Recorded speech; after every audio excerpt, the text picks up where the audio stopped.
নিশো অত্যন্ত পরিশ্রমী একজন শিল্পী। ছুঁয়ে যা ও ভীষণভাবে চরিত্রের মধ্যে থাকে, তার জন্য যত ধরনের স্যাক্রিফাইস সে করে। আমি দাগিতে অভিনয় করতে পেরে খুবই আনন্দিত। এইবারের ঈদের সবচেয়ে মজার যে বিষয়, 6টা ছবি মুক্তি পেয়েছে এবং 6টা ছবি নিয়েই দর্শকের আগ্রহ হয়েছে। আজকে দাগির যে টিকিট, এটা আমি নিজেই পাচ্ছিলাম না দেখার জন্য।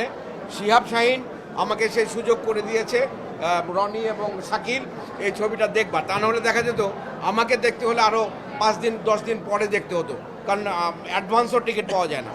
হ্যাঁ, তো এখন যেটা হয়েছে যে দর্শকের আগ্রহ হয়েছে আপনাদের মাধ্যমে। আমাদের ছেলেরা ভালো ভালো কন্টেন্ট দিতে পারছে দর্শককে। দর্শক কিন্তু আগে যেমন নাটক নিয়ে একটা উন্মাদনার তৈরি হতো ঈদের সময়, এবার সিনেমা নিয়ে এই উন্মাদনাটা দেখা যাচ্ছে। গত 2-3 বছর ধরে দেখা যাচ্ছে, এইবার অনেক ব্যাপকভাবে দেখা যাচ্ছে। এই স্রোত যদি চলতে থাকে তাহলে আপনারা সকলেই জানেন যে আমাদের দেশে সিনেমা হলের সংখ্যা কমে গেছে। সিনেমা হলে মুখী যদি দর্শক হয় তাহলে সিনেমা হলের সংখ্যা বাড়বে, ভালো ভালো ছবি তৈরি করবে। প্রডিউসাররা যখনই টাকাটা ফেরত পাবে তখন তারা আরো ভালো ভালো ছবি তৈরি করবে এবং দর্শকদেরকে সেটা উপহার দেবে। আমি দাগিতে অভিনয় করতে পেরে খুবই আনন্দিত। দর্শক আমার অভিনয়টা মনে রেখেছে বা আমার নামটা উল্লেখ করছে, সেটা আমি তাদেরকে টাকা দিয়ে করি নাই। আমি দাগিতে যে অভিনয়, এটা আমাদের পুরো বাংলার না, এটার মধ্যে নানা রকমের ভাষা আছে। আমি এটার কিছুই জানি না। আমি এবং নিশো, আমাদের দুজনের বাড়ি হচ্ছে টাঙ্গাইলে। আমরা যদি হিন্দি বলি, উর্দু বলি, তাহলে সে এক ধরনের টোন চলে আসে। সেক্ষেত্রে সবচেয়ে বেশি সাহায্য আমাকে করেছে, আমাদের এখানে একজন উর্দু ভাষী আছে শিহাব শাহিন, আরেকজন উর্দু ভাষী ছিল, মানে হিন্দি ভাষী আয়ুষের কথা আমাকে বলতেই হবে।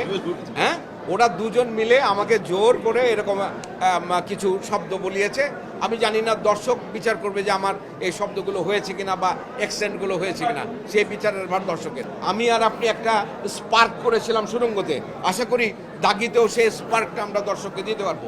তো আমরা চেষ্টা করেছি, এখন বাকিটা দর্শক বলবে যে কি হলো না হলো। নিশো অত্যন্ত পরিশ্রমী একজন শিল্পী। ও ভীষণভাবে চরিত্রের মধ্যে থাকে, চরিত্রের সাথে লেগে থাকতে চায়, তার জন্যে যত ধরনের স্যাক্রিফাইস সে করে। এবং যে মনোনিবেশ, যদি 1 মাস ব্যাপী শুটিং হয়, আমি ওকে দেখেছি 1 মাস ব্যাপী ও শুধুমাত্র এই ছবিটাতেই কনসেন্ট্রেট করেছিল।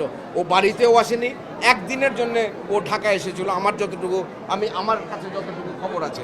তাছাড়া ও পুরো ছবিটার সাথে ইনভলভ ছিল এবং সকলকে ও ইনভলভ রেখেছে। অনেক মজা করে কাজ করে এবং ও কাজের মজাটাই হচ্ছে ওর কাজের আসল মূলধন।